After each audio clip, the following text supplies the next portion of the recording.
ഇത് പെട്രോൾ മോഡലല്ലേ? അതെ അതെ, ഇത് പെട്രോൾ സീരീസ് ആണ്, ഓട്ടോമാറ്റിക്. Petrol automatic. ഓക്കെ, ഇത് ടോർക്ക് കൺവേർട്ടർ ആണോ?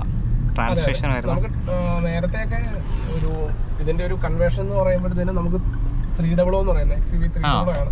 ആ ഒരു 300 എന്ന് പറയുന്ന വേരിയന്റ് സ്റ്റോപ്പ് ചെയ്തതിനു ശേഷം രണ്ടാമത് ഇറങ്ങിയതാണ് പിന്നെ ഈ ഒരു 3XO. അതിനകത്ത് പൊതുവേ 300 നമുക്കുള്ള ഒരു കസ്റ്റമറുടെ സൈഡിൽ നിന്നുള്ള ഒരു കൺസേൺ പറയുന്നതെന്ന് വെച്ച് കഴിഞ്ഞാൽ ഓട്ടോമാറ്റിക് വരുമ്പോഴത്തേനും ലാഗിങ് അത് ആ ഒരു പ്രശ്നം പരിഹരിച്ചുകൊണ്ടാണ് നമ്മളിപ്പോൾ ഈ ഒരു 3XO ചെയ്തേക്കുന്നത്. കാര്യത്തില് നമുക്ക് പെട്രോൾ വരുമ്പോഴത്തേനും ഓട്ടോമാറ്റിക് ആണ്, ഡീസൽ വരുമ്പോൾ AMG തന്നെയാണ്. ഡീസലിനകത്ത് ലാഗിങ് കുറവാണ്. പെട്രോൾ എത്ര CC ഒക്കെ വരുന്നു? പെട്രോൾ വരുമ്പോഴത്തേനും 1.2 ലിറ്റർ എഞ്ചിനാണ് വരുന്നത്, ഡീസൽ വരുമ്പോൾ 1.5 വരും.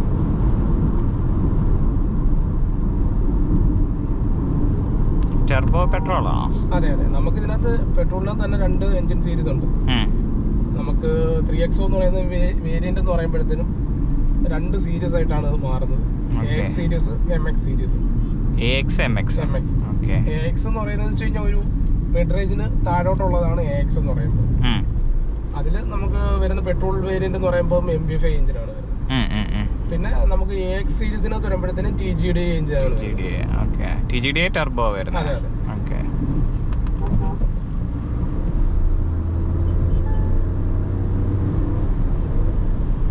നമുക്ക് ഇതിനകത്ത് പ്രൈസ് റേഞ്ച് വരുമ്പോഴത്തേനും പെട്രോളൊക്കെ വരുമ്പോഴത്തേനും ബേസ് വേരിയന്റ് സ്റ്റാർട്ട് ചെയ്യുന്നത് 9 ലക്ഷത്തിനകത്ത് സ്റ്റാർട്ട് ചെയ്യും.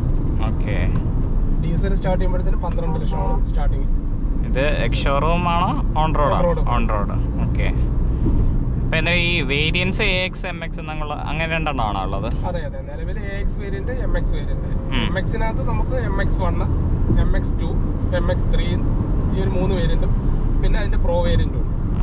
3 ആണോ ടോപ്പ് വേരിയന്റ് അതോ പ്രോ ആണോ? പ്രോ എന്ന് പറയുമ്പോഴത്തേനും അതിനകത്ത് അഡീഷണൽ ഫീച്ചേഴ്സ് ആയിട്ട് നമുക്ക് സൺറൂഫ് ആഡ് ചെയ്തുകൊണ്ട് വരുന്ന ഒരു ഇതാണ്.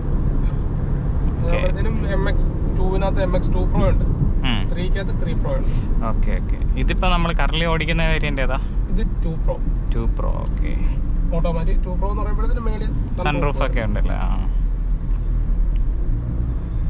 പിന്നെ നമുക്ക് വരുന്നത് പറഞ്ഞാൽ AX സീരീസ്. AX സീരീസിനകത്ത് AX5 എന്ന് പറയുന്ന ഒരു വേരിയന്റ് ഉണ്ട്, AX7 എന്ന് പറയുന്ന വേരിയന്റ് വരുന്നുണ്ട്. AX5 തന്നെ AX5 ലക്ഷറി വരുന്നുണ്ട്, AX7 ലക്ഷറി വരുന്നുണ്ട്.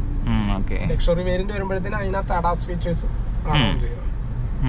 അപ്പോൾ ഒരു ഫുൾ ഓപ്ഷൻ ഡീസൽ ഓട്ടോമാറ്റിക് ഇതിന്റെ അഡാസ് ഫീച്ചേഴ്സ് ഒക്കെ വരുന്ന ലക്ഷറി വേരിയന്റ് വരുമ്പോഴത്തേനും AX7 ലക്ഷറി വരുന്നത്. അതിനെന്ത് പ്രൈസ് വരും? 19 ലക്ഷത്തിനകത്ത് വരും.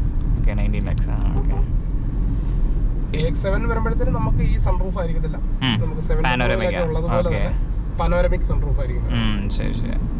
എയർ ബാഗ്സ് ഒക്കെ എയർ ബാഗ്സ് വരുന്നത് 6 എയർ ബാഗ് വരുന്നുണ്ട്. സ്റ്റാൻഡേർഡ് ആണോ? നമുക്ക് സ്റ്റാൻഡേർഡ് ആയിട്ട് ബേസ് വേരിയന്റ് ഉണ്ട്, 6 എയർ ബാഗ്, 4 വീലും, നമുക്ക് ഡിസ്ക് ബ്രേക്ക് ആണ് വരുന്നത്. പിന്നെ ESP സ്യൂട്ട് വരുന്നുണ്ട്, 12 ഫീച്ചേഴ്സ് ഉള്ള, ബ്രേക്ക് റിലേറ്റഡ് ആയിട്ടും ട്രാക്ഷൻ റിലേറ്റഡ് ആയിട്ടുള്ള.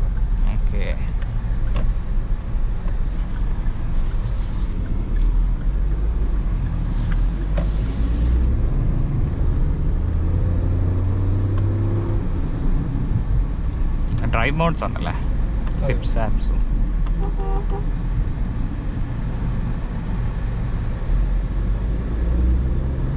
മഹീന്ദ്ര വണ്ടിയിൽ മെയിൻ ആയിട്ട് ഡ്രൈവ് മോഡ്സ് എന്ന് പറയുന്നത് ഡീസൽ വേരിയന്റ് വണ്ടിക്കായിരുന്നു ഇതുവരെ വന്നോണ്ടിരുന്നത്.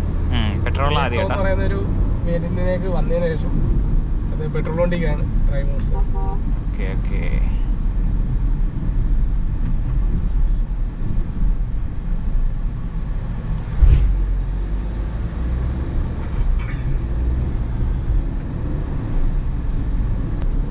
മൈലേജ് ഒക്കെ എങ്ങനെയാണ് വരുന്നത്? മൈലേജ് നമുക്ക് പെട്രോൾ വരുമ്പോഴത്തേനും കമ്പനി പറയുന്നത് 22 ഒക്കെയാണ് പറയുന്നത്. നമുക്ക് നിലവിൽ നമ്മുടെ ഡ്രൈവ് വണ്ടിയിൽ ഞാൻ 17 വരെയൊക്കെ കിട്ടിയിട്ടുണ്ട്. ഡീസൽ വരുമ്പോഴത്തേനും നമുക്കൊരു 17-18 ആ റേഞ്ച്.